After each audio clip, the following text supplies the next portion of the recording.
Imagine this. In the span of a single morning, over 19,000 men perished. A solitary sunrise irrevocably altered the landscape of modern warfare. That day was July 1st, 1916, a date Britain still solemnly commemorates as the bloodiest day in its military history. If you appreciate authentic, emotionally resonant historical narratives, your like and subscription would greatly support my efforts to bring more of these poignant real-life experiences of the Great War to you. Dawn arrived gently along the River Somme, its soft light caressing the wheat fields of northern France. Yet, concealed beneath the serene facade lay an entire universe of trenches, holding their breath in tense silence.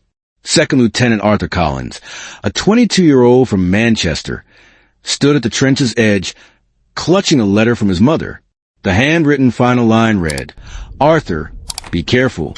Come home to me." He carefully folded the letter, slipped it into his pocket, and looked up. Today, he would venture across no man's land. For an entire week, British artillery had relentlessly bombarded the German lines.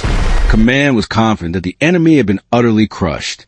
However, deep underground, within concrete bunkers whose existence was barely known to the British, the German soldiers had tenaciously survived. 7:30 a.m. A single whistle pierced the morning air, its sound sharp and almost tangible. Arthur climbed onto the parapet alongside his battalion. They advanced, not running but marching in formation, resembling soldiers from a bygone era. The wind stirred, causing the grass to sway gently. And then the world erupted. German machine guns opened fire instantaneously. Lines of bullets tore through the air. Men fell as if they were wheat being harvested by a scythe. Arthur felt his legs tremble, yet he forced himself forward. The friend beside him collapsed without uttering a word. The field transformed into a chaotic scene of smoke and screams. Artillery roared. Whistles shrilled. Boots pounded against the earth.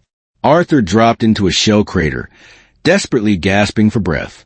A young private crawled in beside him, his face streaked with mud. "My God, didn't the shells kill them, sir?" Arthur shook his head, unable to find the words to respond. Machine guns roared once more. Arthur pulled the boy deeper into the crater, shielding him. He didn't know the soldier's name, only the raw fear reflected in his eyes. That morning unfolded as a tragic sequence of hope repeatedly crushed by relentless gunfire. Officers desperately tried to regroup their men. Medics crawled across open ground under heavy fire. Survivors clung to any slight rise in the muddy terrain. Then Arthur noticed it, smoke billowing far ahead, indicating that British artillery was shifting its fire. Maybe, just maybe, they could advance again. "Follow me," he yelled. We pushed right toward the wire. A small group of men followed his lead. They crawled forward, inch by agonizing inch, hugging the ground for protection. Reaching the first line of German wire, Arthur's heart sank. The wire remained largely intact, glittering ominously in the sunlight like sharp, silver thorns. No gaps, no opening. He pulled out wire cutters, but a sudden explosion threw him backward. His ears rang. Dust filled the air, and when he blinked, the landscape appeared surreal. Shapes collapsed, men vanished into smoke. Hours later, he stumbled into a shallow trench. The battalion he had marched with that morning was almost completely decimated.